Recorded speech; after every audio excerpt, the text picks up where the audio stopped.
36 years old. Okay, I'm becoming almost an uncle, right? And I reverted to Islam back in Chicago.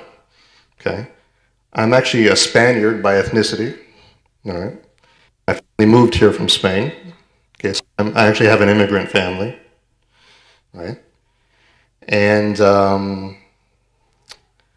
when I was in Chicago, I was doing my bachelor's degree in philosophy, believe it or not, which is why I'm poor.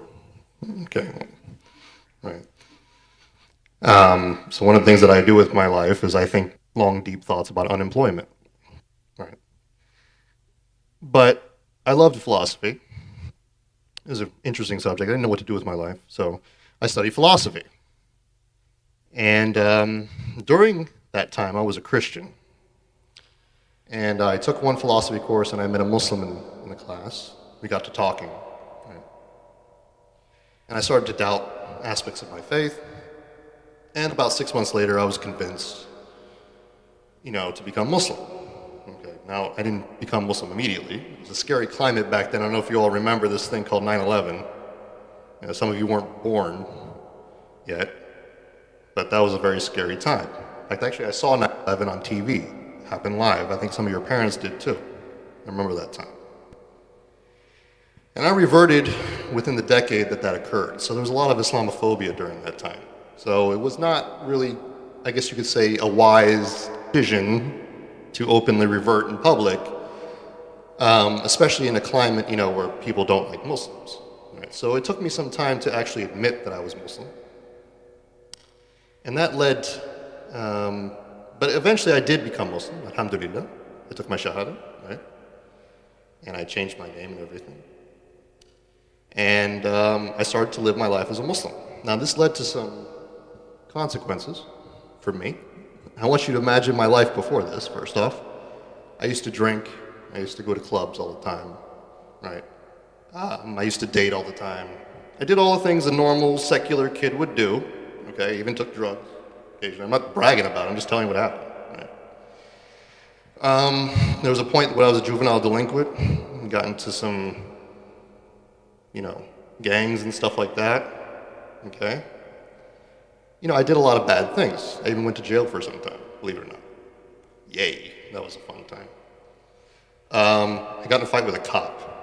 So that's how far my life had gone prior to Islam. Right. I eventually did clean up, then I went back to university and stuff, and that's when the whole philosophy thing happened. But I had a pretty rough life before that, okay? So I lived all of that, right? Now, I became Muslim, so I thought, alhamdulillah, my life's going to even change for the better, right? I found the truth. When I reverted to Islam, I became homeless, got kicked out of my house, okay?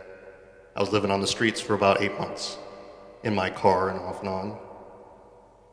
Took showers in the gym. That was fun. Not really. I don't like being around other naked men. It's very uncomfortable, okay?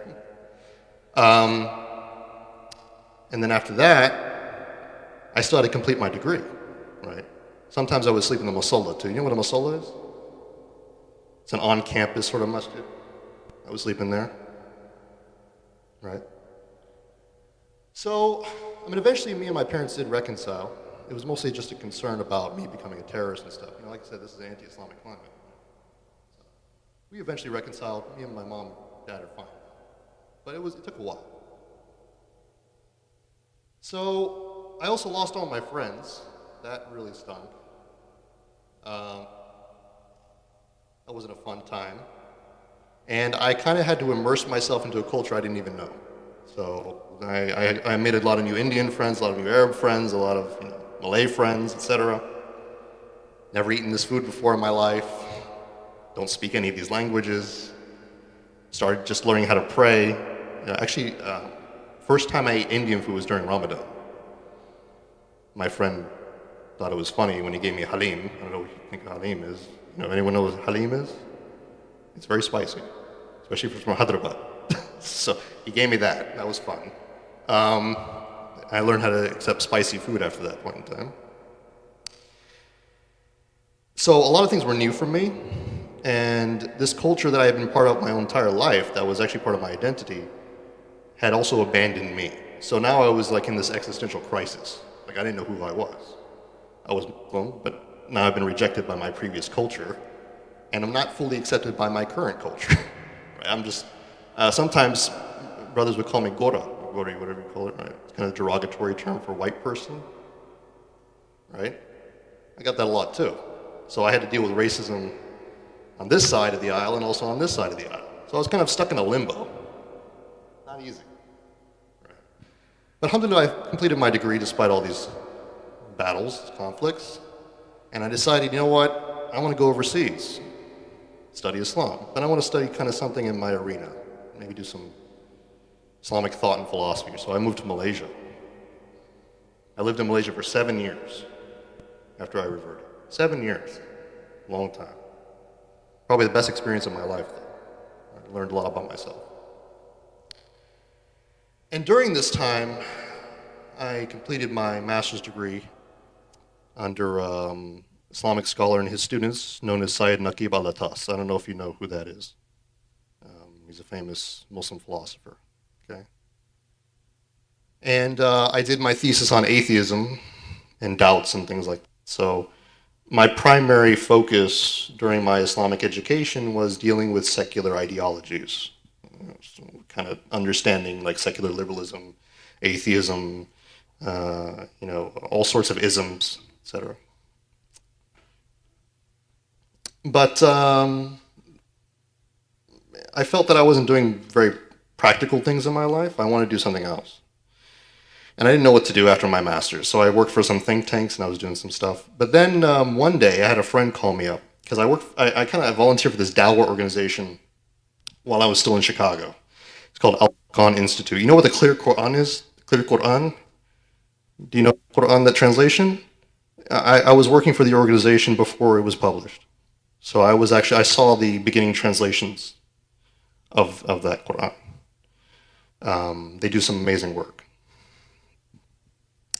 So during that time, I was actually, when I was volunteering there was a young boy. He was the son of one of the other workers. Right? He was he was 11 or 12 at the time. Good kid, mashallah. Best student. His father always praised him.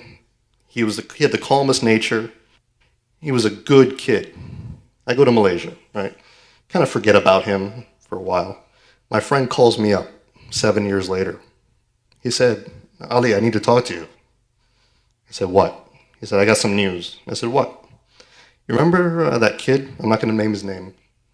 I said, yeah, what happened? He got arrested. I said, why? He said, he's trying to join ISIS.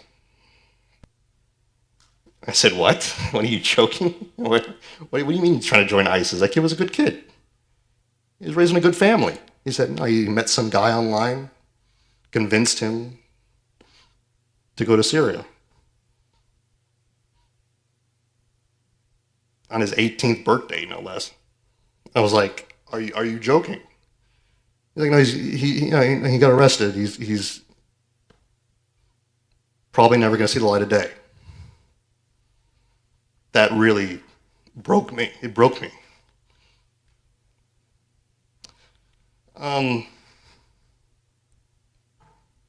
So after that,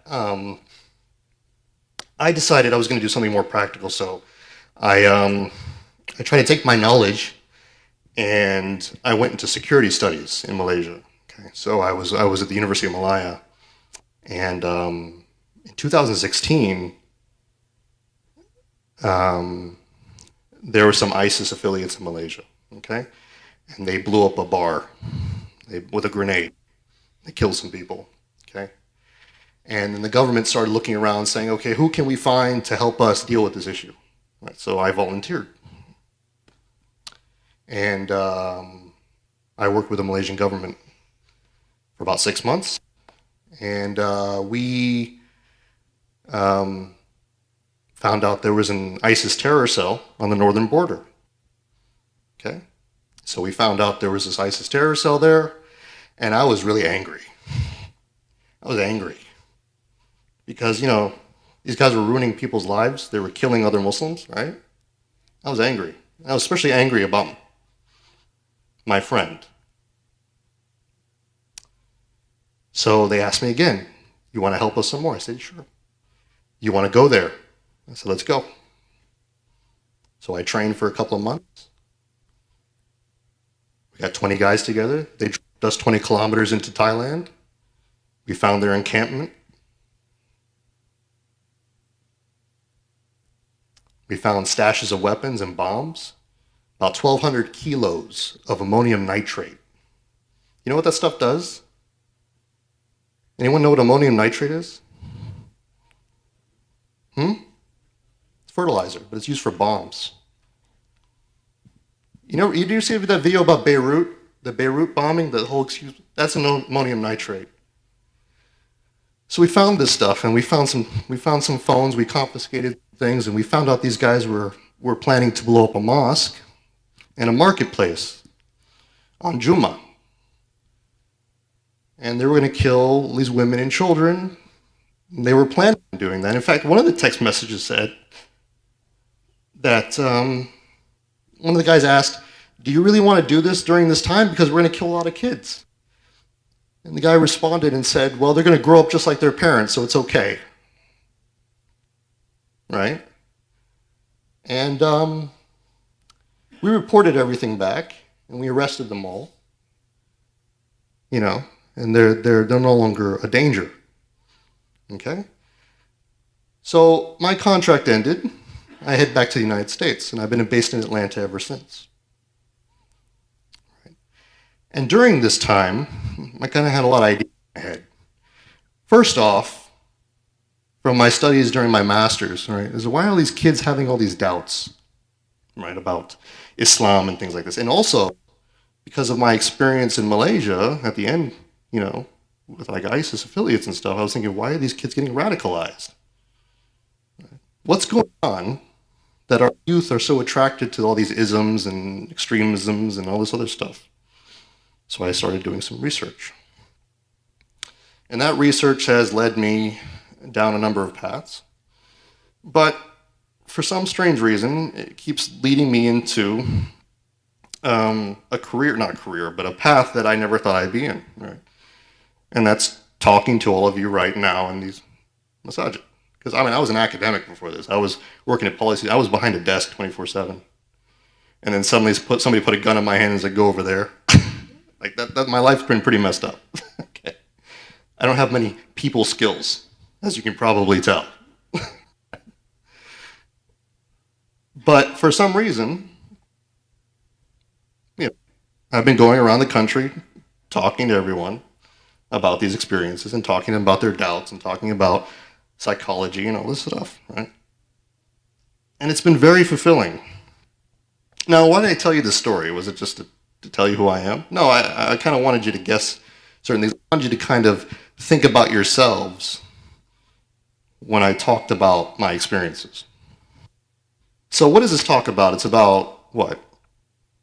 How to bridge the gap between the youth and adults in contemporary society, dealing with doubts in contemporary Western society. Well, I'm a Westerner. I reverted to Islam. I've experienced this culture, right? I know what it's like. Right? Sometimes, no offense to you guys, sometimes I wonder, why do you want to abandon such a beautiful religion? I gave up everything, right? So what's so appealing about what I had to give up? That's something I always thought was cool. And how much are we willing to do to keep our beliefs? How passionate are we truly, are we about them? And what do they mean to us? Is Islam just a set of beliefs that we follow? Or is it just a set of rituals that we follow? Or are we willing to risk our lives for these things, for our values, right? For things that in essence, who we are? I didn't tell you the full extent of the story, by the way, before I left Malaysia. 2 of my compatriots eventually did go to Syria to fight ISIS. They didn't come back.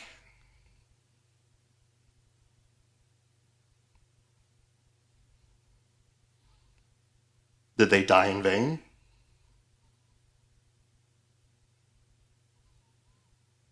Sometimes I ask myself that question, not because I really doubt it, but because I wonder to myself why people think Islam is not important.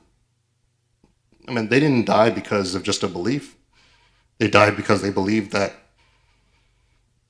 it was the right thing to do to protect the Ummah from these crazy people, because they believed in Islam. It wasn't human rights they believed in. I'll tell you right now, when they went into battle and said Allahu Akbar, they weren't thinking, oh, human rights. You know?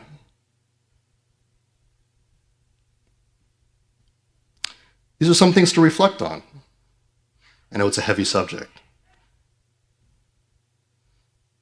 But the reason I'm telling you this is because I want you to think.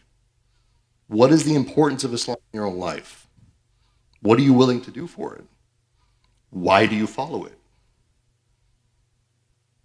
Now, I'm not asking you to leave it if you think it's some sort of superficial reason, but I am asking you to question it. I'm asking you to question your dedication. Right? I'm asking you to question exactly why you call yourself a Muslim. I'm not the best Muslim in the world. I'm not perfect by any means. I'm flawed in many ways. But I know why I believe. I know why, when they asked me to do the things that I did them. Right? And the point that I'm trying to make, the reason I'm talking to all of you, is because I want to ask the same thing of you, and I want to see if you have the same conviction. We live in a society that doesn't have any sort of tradition or any sort of value for truth, believe it or not. We hear about open-mindedness, and we hear about open discourse, and open opinions, and democracy of views, and all this stuff. YouTube and Twitch and all these other platforms and Twitter. It's all judged by likes and popularity. And we think that's an open-ended discussion. We think that's an open market of ideas. But is it really? Is it really? So, let me give you some things to think about. I know for a fact there are many people in this room, many Muslims in this room, who are doubting their faith. I have been doing dawah for over a decade. I have met many young Muslims, boys, girls, and even adults, who have confessed to me that they're apostates, that they no longer believe in Islam. Okay? I would say probably hundreds, to be frank, over the course of a decade. And they all have various reasons for why they don't believe anymore. Okay? And many of them have to do with confusion about what it means to be a Muslim, what it means to follow Islam.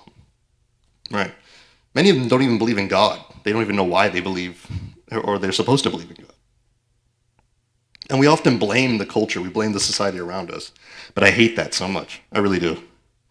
I really do. Yes, of course, society influences you. Of course. But the reality is, as Allah subhanahu wa ta'ala tells us in the Quran, right? I will not change the condition of a people until they change themselves. Again, I will not change the condition of a people until they change themselves. What does that mean? Well, it seems pretty obvious. Let me give you a good example. Who was the most powerful civilization on the planet prior to the last couple hundred years? Anyone want to guess? Everyone should know the answer. The Muslim civilization, Islam. Right. We were the most dominant civilization for hundreds of years, over 1,000 years, bro. Right. There was this thing called the Golden Age. I don't know if everyone remembers that. No, you probably didn't live back then, right? I hope not.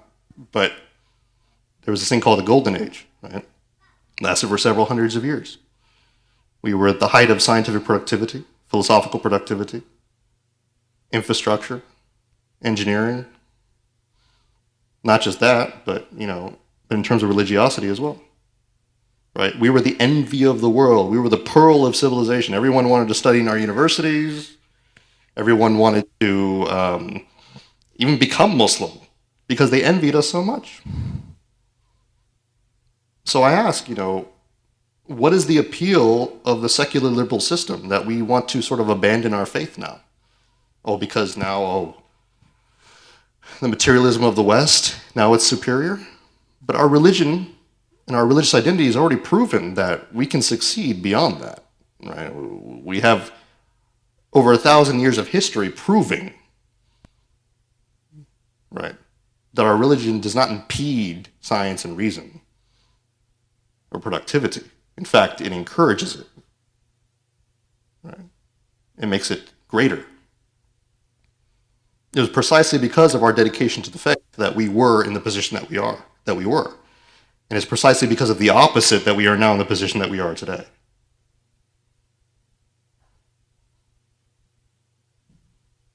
Something to consider. Well, that's just nostalgia. No, it's not. It's reality. It's reality.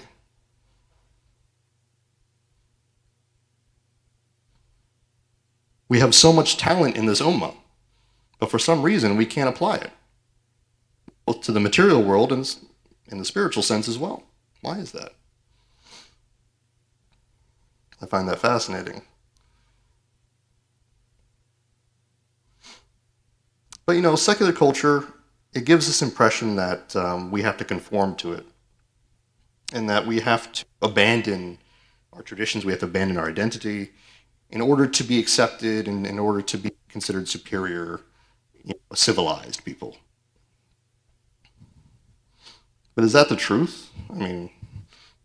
I know many of you here, look, I'm going to be honest, I know many of you here are scared of being fully Muslim, if you know what I mean. I know you are. You feel a sense of anxiety being in this society, especially in this liberal state of California. I get it. Try living in a Republican state. It's worse. I live in Georgia. People walking around with guns. What are you doing, Muslim? Scared to walk around with my wife with a hijab on. It's not a fun experience. Okay. If you're in the city, it's normal. Okay, but in the areas you don't want to go out there. There's a Confederate flag everywhere, Trump signs. It's crazy. But yeah, I understand that anxiety. I understand the feeling, right? I understand that you don't really want to fully express yourself, and you don't want to feel uncomfortable. I get it. Right. But is that a good reason to abandon your principles? Is it a good reason to not practice? Think about it. Many of you here have various reasons for why you remain Muslim. All I'm trying to do is get you to question which of those reasons are good and which of them are bad. Because at the end of the day, right, if your reasons are superficial, what good is that? Right? There has to be some substance in your views. There has to be some substance in your beliefs, in your identity. You can't just be like, oh, I'm Muslim because I was born Muslim, alhamdulillah. That's what the pagans said in Mecca when the Prophet ﷺ came, right? Why do you follow your tradition? Well, our fathers were doing it. Okay.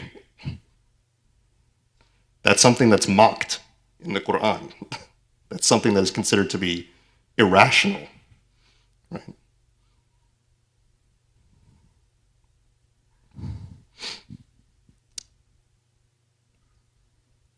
I think one of the big problems too is social media. We live in a new age where many of you don't remember, but the internet didn't exist at once. Yeah? Right? Okay. That was a fun time. People had to talk to each other. It was crazy. People wrote letters, and then you had to wait like a month to get a response from somebody. You wait 2 seconds and you unfriend them on Facebook. You wait 2 months, you didn't even know if your friend was still alive. So, but yeah, social media, I think, exacerbates the situation. One of the things I noticed about social media is how extreme it is. Right? I'll give you an example. Do you guys watch the news sometimes? Some of you guys? You know what Mark Zuckerberg is doing with Facebook? He's making this thing called Meta. Yeah? It's like the precursor to the Matrix, right? Anyways, we'll discuss that later, but what the internet, or excuse me, what social media does, like Facebook and Twitter and such, is that it actually gives us a false perception of reality. One of the reasons that I think a lot of us start to doubt things and sort of move in the wrong direction is because we're getting a false perception of reality. So, for those who don't know, the algorithms that run on Twitter and Facebook and stuff, they always benefit extremes, drama, okay? Extreme views, things that are out of the norm in reality. For instance, many of the adults here, I think you remember at one point that the term breaking news was very rare. When you would turn on the news, you would never see the term breaking news unless it was like an emergency, unless something actually happened, like huge. Nowadays, you turn on the news and like every minute it's breaking news, breaking news, breaking news, breaking news. Like, I'm not joking. I think recently I saw like on CNN, breaking news, Biden passed gas in front of the Swedish minister. It's like, I don't need to hear that. It's not breaking news to me. Breaking wind is not breaking news. Can we stop?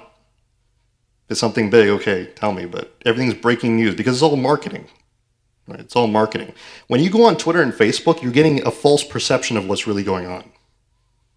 And we've done studies on this as well, especially on self-image. If you look at the way teenagers view themselves, it's actually more unhealthy today than it was 20 years ago.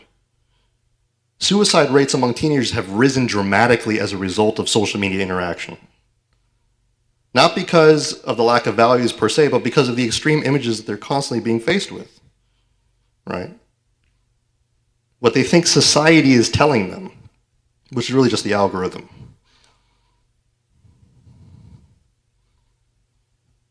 These things aren't real. It's delusion.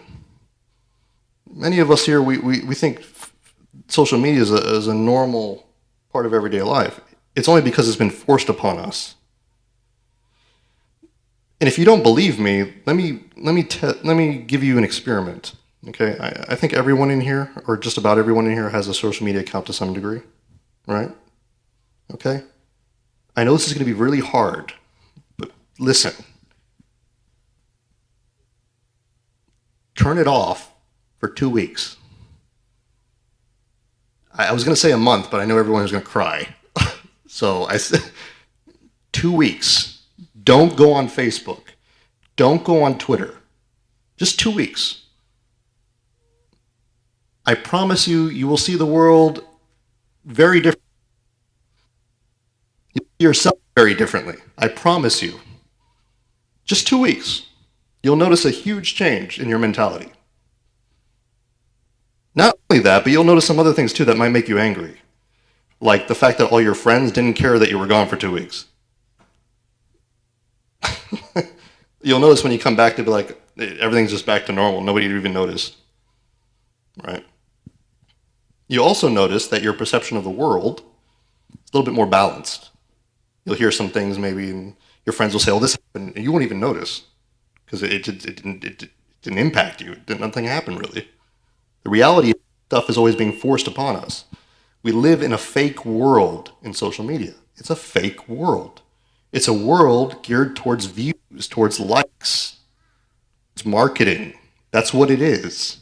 All the advertisements are there for a reason. You need to wake up. It's not just for communication. If you want to communicate, send an email, send a text. This stuff is not there for healthy human interaction like Mark Zuckerberg claims. Okay? It's there to make money, to feed corporations. That's really what this is not a conspiracy theory. I mean, it's already been proven. I'll give you another example. Facebook has recently been accused of fostering extremist groups, right? Now, recently it's been coming out in the open, but actually there was a study done about 3 years ago that showed conclusively that the reason for the Rohingya genocide was because all the Buddhist extremists were coordinating their efforts on Facebook groups. Not through WhatsApp or through text. They were literally fomenting violence in these Facebook groups. And this directly led to the massacre of numerous villages.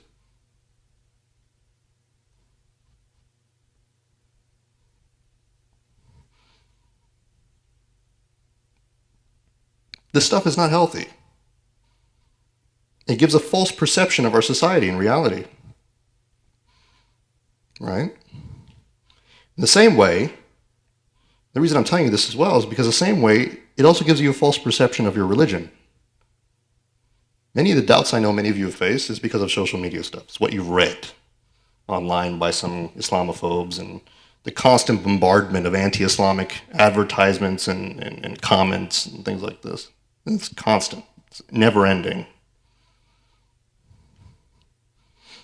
But this is all just a false perception of things.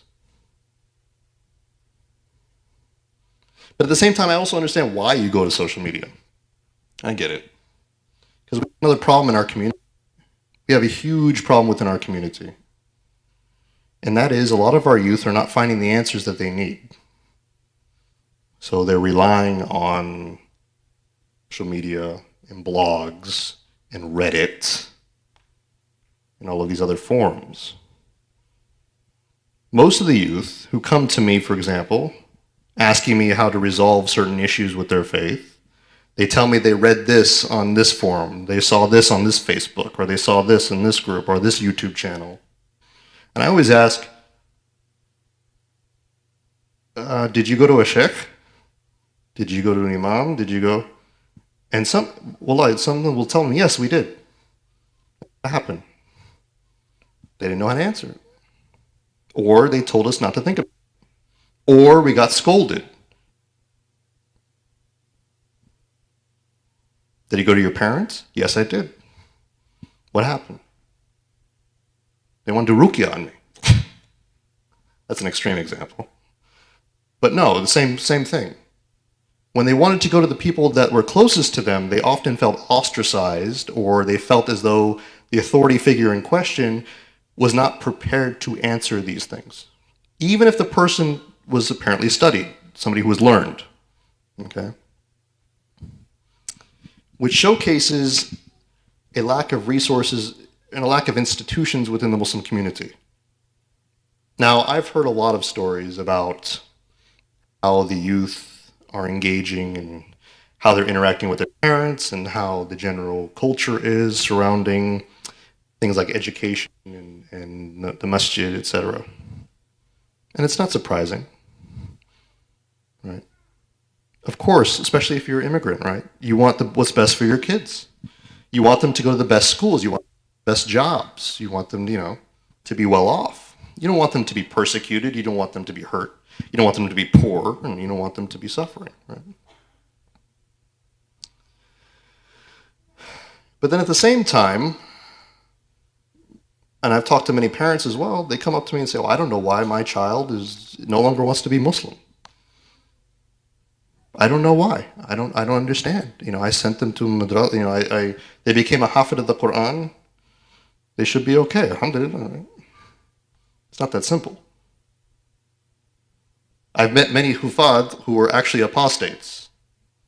Astaghfirullah. I've met imams, young boy, who lead the prayer in masjids across the country who are not Muslims. They were only doing it because their parents, they didn't want to upset them. I've met young boys who are leading Taraweeh who are apostates. Leading Taraweeh. Because their conception of the religion was, well, I become a hafid of the Quran, I lead prayer, I please my parents, alhamdulillah, I'm Muslim. They were reciting against themselves. When they were speaking of the kuffar, they were reciting against themselves. They didn't even know what they were saying. You memorize the Quran, you don't even understand it. We say this is reward. Just memorize the Quran, that's enough.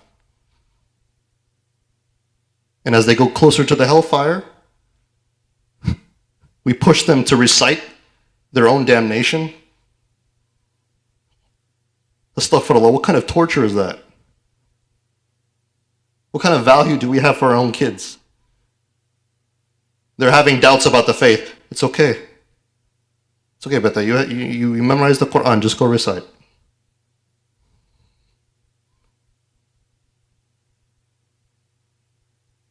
They're condemning themselves. Our perception of the faith, we've watered it down to rituals and images, the same way that social media has watered down reality through memes and images. We think being religious, even for the sisters, just wear the headscarf. Many sisters don't even know what the headscarf is or what the hijab means. Hijab is more than just what you wear. Of course, that's part of your modesty, right? It's also about how you behave. Not showing off. That's also a male's hijab, by the way. It's not just your beard. Right? What use is the beard if you're a show-off? The ego will cover everything you've done. An ounce of kibr in your heart will not get you into Jannah. So why do you think your beard will? Right. Same thing with the sisters. Right. There's more to our faith than the outward appearance of things. There's more to our faith than simply defy as Muslims. Do you pray this many times? Do you do this? Yes, alhamdulillah, that's good, of course. But what about the meaning behind it? Why are you doing it? What's the purpose? Why do you follow this religion? It's important. It's important to know. And it's important to resolve those doubts and those anxieties. Because that's what makes you a mu'min. In fact, the companions used to be scared of these anxieties themselves. During the time of the Prophet ﷺ, they were having doubts in their minds. The companions had their own whispers, waswas, right? They had whispers in there. Shaitan was telling them things. They didn't want to express them openly. They asked the Prophet ﷺ, will you be condemned for this? Will you be punished for this? He said, no. No, as long as you're still faithful. In fact, we even know today, many traditional scholars will say that's an evidence of faith. When Shaitan stops whispering to you, then you have a problem. He's already got you. He doesn't need to whisper to you. When you stop feeling guilt, when you stop feeling doubts, when you stop feeling itches, oh, is this something, as you? Yaqeen is not simply, blindly following and just knowing. No, yaqeen is having those doubts and overcoming them. Yaqeen is being able to face those obstacles and knowing the truth because of that. It's not ignoring it and then moving forward. That's not what yaqeen is. Yaqeen has never been blind faith. Certainty is not about blind faith. To be certain of something means to know, right? It means to be aware of why you believe what you believe. And I mean no disrespect to many of you, by the way, who are struggling. I mean no disrespect. Many of you who are trying to find your faith, who are trying to become closer to Allah subhanahu wa ta'ala, who only feel, in a sense, an identity as a Muslim and not necessarily as a mu'min, as somebody who practices. I understand. Okay? I struggled myself. I'm a revert. You don't think I struggled? I still struggle. I'm younger than many of you in the faith. Many of you here have been practicing Islam 20, 30, 40, 50 years more than me. I'm 13 years old. I'm a 13-year-old Muslim. I may as well be as old as you guys right here in front of, right? I understand what it means to struggle. And I'm telling you because it takes a broken person to understand broken people. Right.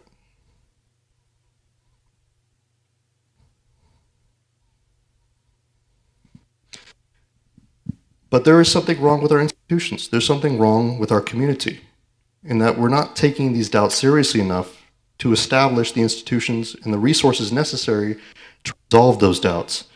We have a crisis of faith in our society, in the Muslim Ummah in general, not just in the West, but across the world. And yet we have Muslims who are more concerned about building tall buildings, building the next big masjid, having a fundraiser for the same thing every month. We have Islamic schools, alhamdulillah, but we pay our teachers nothing, and we expect them to teach. We don't even give them benefit.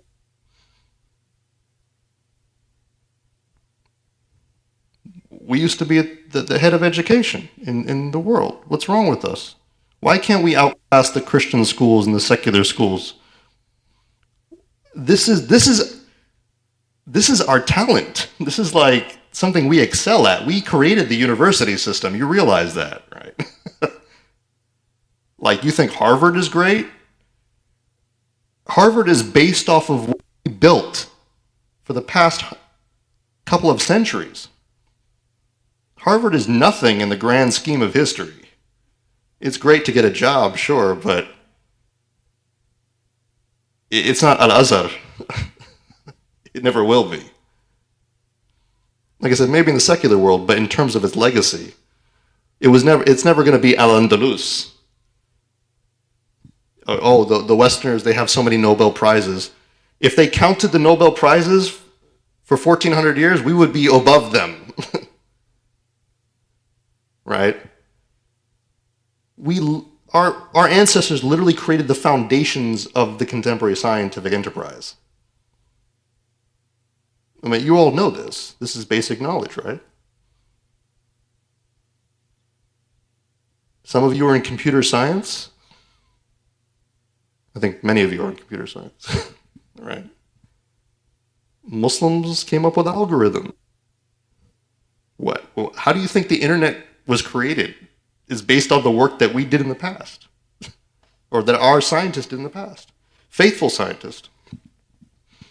Not all of them were lacking in faith. Many of them were very faithful. And those who were lacking in faith, they were operating within an environment of religion. Right? You should be proud of these things.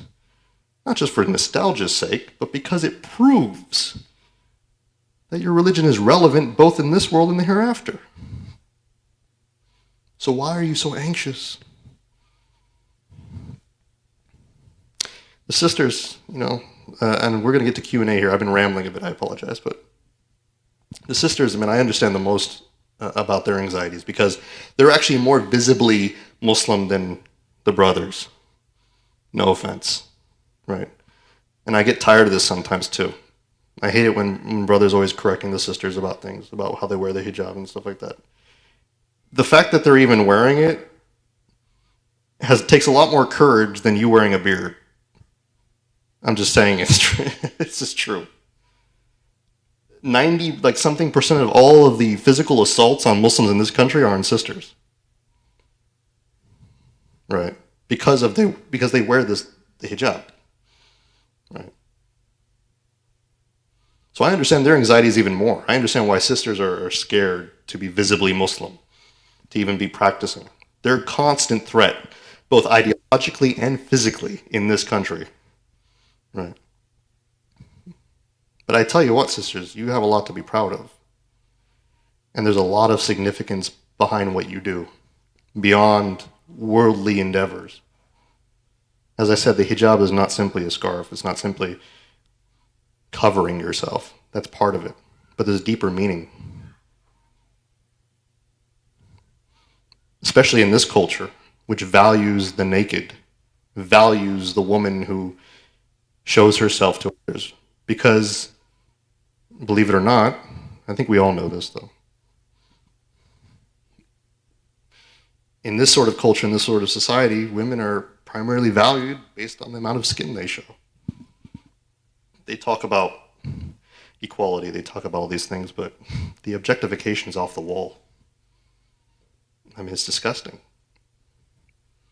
I mean, many of you here have daughters. Sisters have daughters. Not yet, but think about it. You wouldn't want your little girl walking around a certain way. You don't want men, leering at her or fantasizing or disgusting thoughts. You want to protect your child. Why? It's part of your fitrah. It's part of your fitrah to want to protect. Because there's something sacred about the body. It's the same way for the men too, by the way, being honest.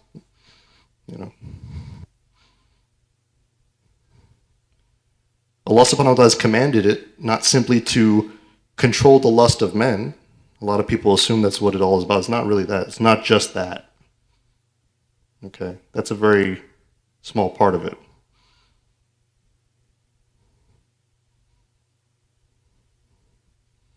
It's to show the world that a woman's value is beyond the physical.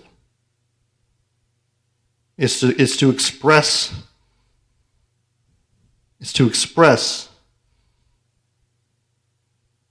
that the woman is not to be made secondary, is not to be devalued because she doesn't please the man.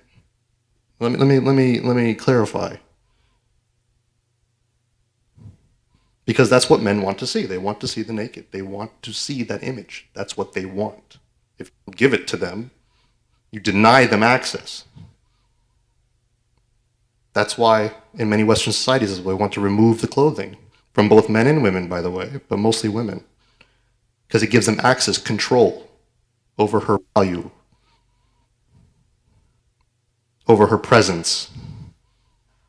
Right? Allah says cover. Not because I want to oppress you, because I don't want you to feel beautiful, but because I want you to value your beauty beyond what the society wants from you. I want you to see your beauty outside of your skin. I want you to realize that your importance is beyond the gaze of men.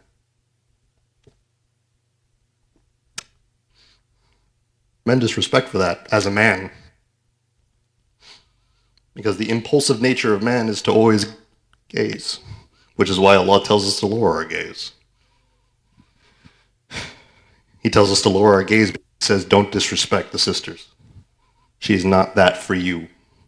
She is that for somebody she has chosen for herself. And you have no right.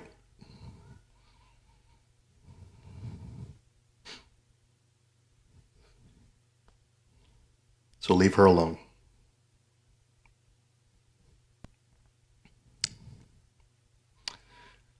Wow. I think I'll end it there. I think because we've gone a little bit far.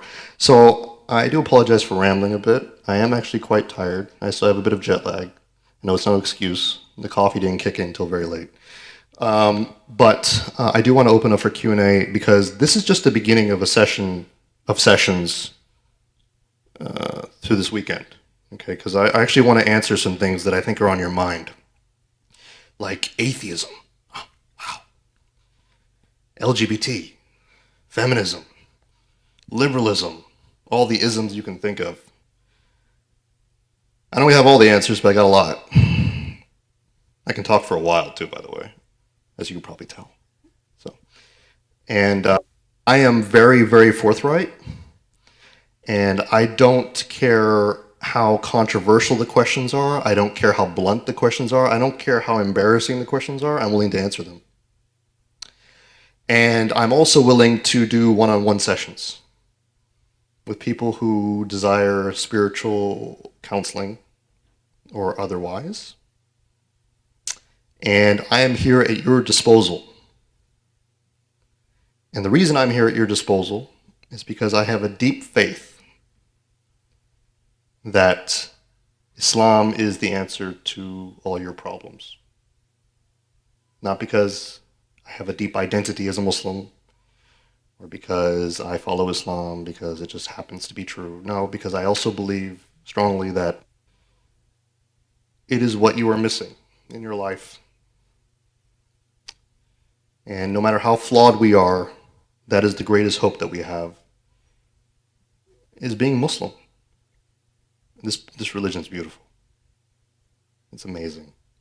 Every day you learn something new about it. And it truly is an enlightening journey. It's not like Christianity. You go to church every Sunday and you sing or you do this and then you feel good for a couple seconds and you leave and then you go back to living your normal life. No. Islam is constant. It's ever present. It's a guiding principle. It's a sun in a dark time. Right. And without it, I tell you right now, you're going to be depressed. You have a gift that many of us had to fight for. And I'm asking you now to accept it openly because it's not worth getting rid of. It really isn't. So, please feel free to open up your questions at this time. It could be anything related to the subject matter, and I will be more than willing to answer them. And again, I also apologize if I said anything wrong. Oh, no. Assalamu alaikum. So just something that the Ustadh Ali didn't mention about himself, he's down-to-earth guy. He's really down-to-earth. Any questions you ask him, he's willing to answer. You can really abuse him as much as you want. He'll be here tomorrow from 3 p.m. till 8:15 for Isha. And he's willing actually to help us in any way possible, whether it's personal, whether it's family issues, whatever it is. He's really good with ism. I've listened to a lot of his lectures. He's a writer also for Al-Yaqeen that he didn't mention. He's pretty close to Al-Yaqeen. He has a lot of papers and lectures online. Having said that, we would like to do after Isha a specific time for our youth. And I'm saying youth 14 and up. Anybody who has questions and they don't want their parents to hear, this is the time to ask these questions. And if you don't want to ask that questions next to your friends, you can do it on your own tomorrow. Let's use that time. He's only here, inshallah, for now. Inshallah, in the future will be. But for now, he's only here for tomorrow evening. Use that time between 3 and 8, inshallah, for tomorrow. We're serving dinners at 5 for a very minimal fee. Brother Muzaffar got us really a good deal. So inshallah, it'll be a halal food tomorrow served at 5 p.m. We have now till 8:15 for Isha. So 10 more minutes, inshallah. And I'll stop talking while they ask questions.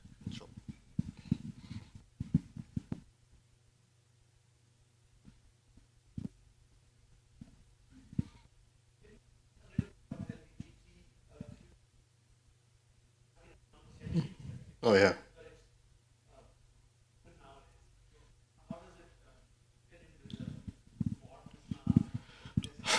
Well, quite frank, as you noted, it's been around forever.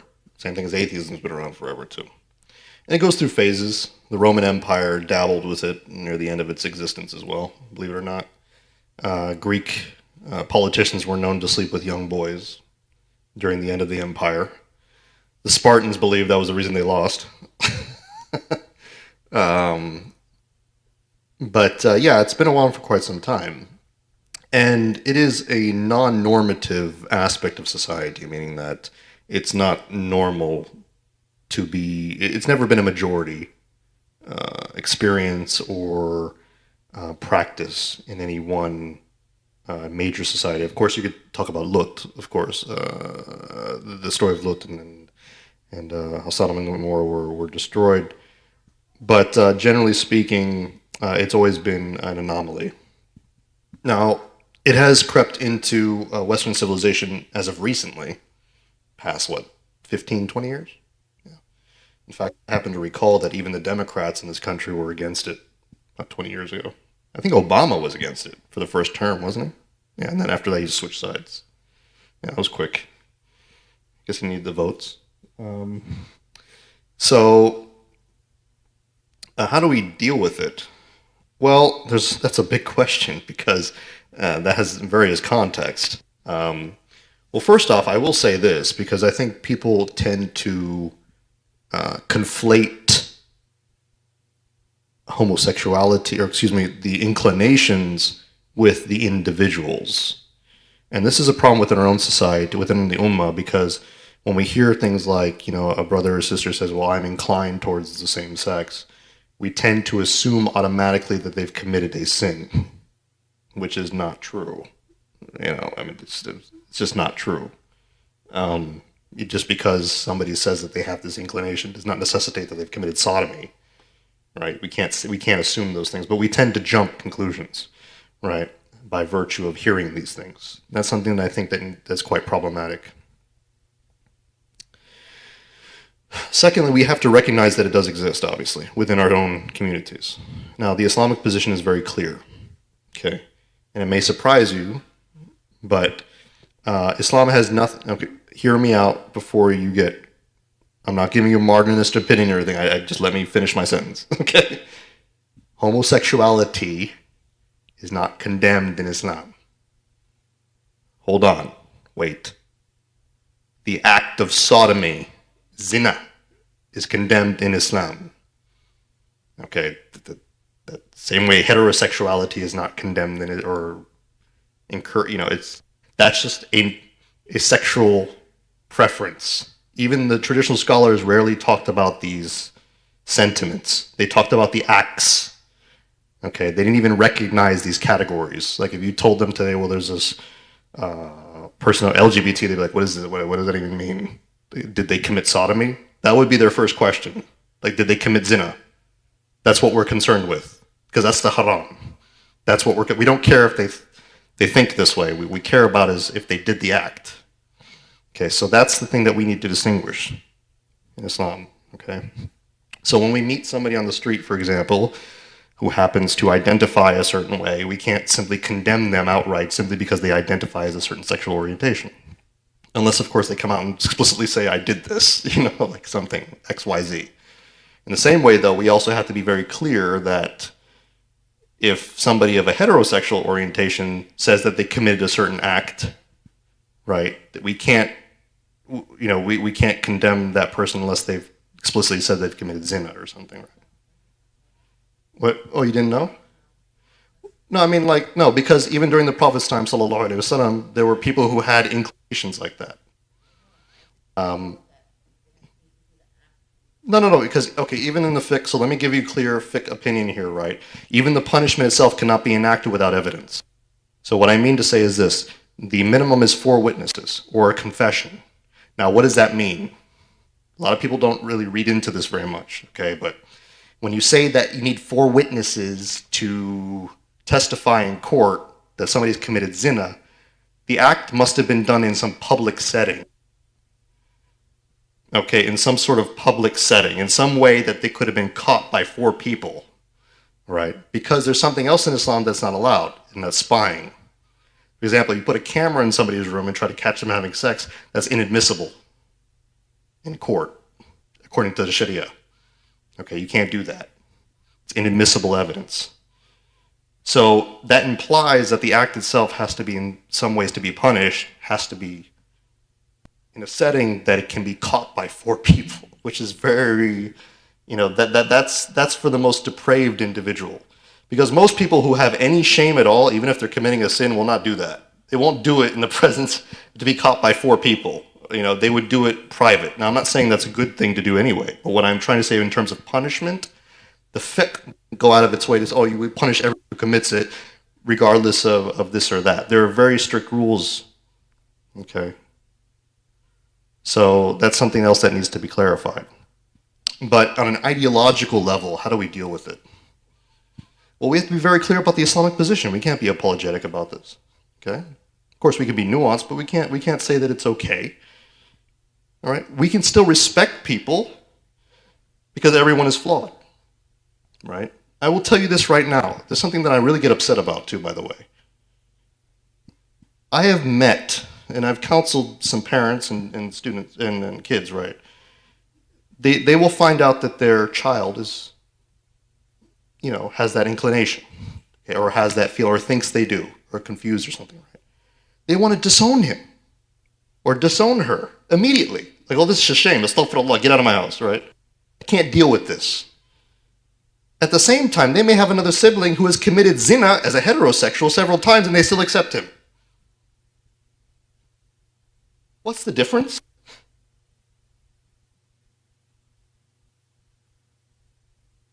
These are still two haram acts. Zina is zina. Right? So, in many ways, it seems like this, one of the problems we have as a community is that we kind of have this cultural bias towards one sin but not the other, per se. I mean, we have more condemnation for one over the other. Right? But the reality is that every single person is flawed. We commit sins. Okay? We have to be compassionate. Of course, we have to be compassionate to people, regardless. Right? If we want to deal with the problem, if we want to deal with the influence of many of these things, the first thing we need to do is we need to stop giving a lot of these kids an excuse not to tell us anything. Giving us we have to stop treating young people who may have this inclination or feel confused as though they are somehow so abnormal that they can't even be helped. Right? We have too many parents, and I'm not saying everyone, but I've met too many parents who are just willing to give up on their kids like that because of this. If you really want to start to deal with these confusions, these identities issues, these identity crises that these kids are having because of culture and societies influencing them, the first thing you need to do is love them. To be frank, you have to be open to them and their problems. You have to be open to what they're saying to you. You have to be compassionate towards them. Okay, you have to be willing to listen. Because the first people that any child should go to is their parents. That should be the first person they go to. They shouldn't be scared of their fathers and mothers. If they're having a problem, they're confused about their identities as teenagers, for example, the first people they should be able to approach is their mother or father. And say, I need to figure this out. I need to know that you still love me. You want them to be attached to Islam? Make sure they're still attached to you, because they see Islam in you. And the moment they see you treating them like they're garbage, like they're no longer valuable because of their confusions or even the sins they've committed, they will go a different direction. I'm not saying everyone's like that, but I am saying that we do have a problem in this community. And I keep people asking questions, how do we deal with the LGBT issue? What sort of arguments do we use? That's the secondary problem. The main issue that I've found is that a lot of these kids who have these confusions have no one to go to. That's the first problem. They don't feel like the community even wants to be with them. So what do you think's going to happen? You think the arguments are going to save them? They already feel rejected. They feel like they're no good. You cannot convince a young boy or girl who has been disowned by their own parents, their own community, that they are irrational for doing what they're doing. You're just not going to do it. It won't work. I keep seeing some dais online even, I'm not going to name names. Just be harsh with them. Tell them like it is. Tell it like it is. That's how you'll solve the problem. Jahil. What a jahil. Your lack of empathy is what's causing the problem. That's why the people with the rainbow flags are getting your kid. Because they say, hey, we love you regardless. That's what their parents should be telling them. Astaghfirullah. You want to solve the issue of LGBT and liberalism and all this other stuff, first thing you should do, recognize that there's confusion. Recognize that there is a problem. Face it. Don't bury it in the sand. First thing you should do with your kids when you find this stuff out is hug them, even if it's hard. Love them. Tell them that you're there for them. We're going to talk about it. Inshallah, if they want to find the answers, you're going to find them with them. That's the first thing you need to do. Don't worry about what everyone else thinks. You love your son, you love your daughter, that's what you're going to do. I do apologize for the passionate response. I will engage with the arguments at a later point, but I think that that is the underlying problem in our community. Wallahi. That needs to be resolved first. Any more questions? Oh, I'm sorry. Okay, inshallah.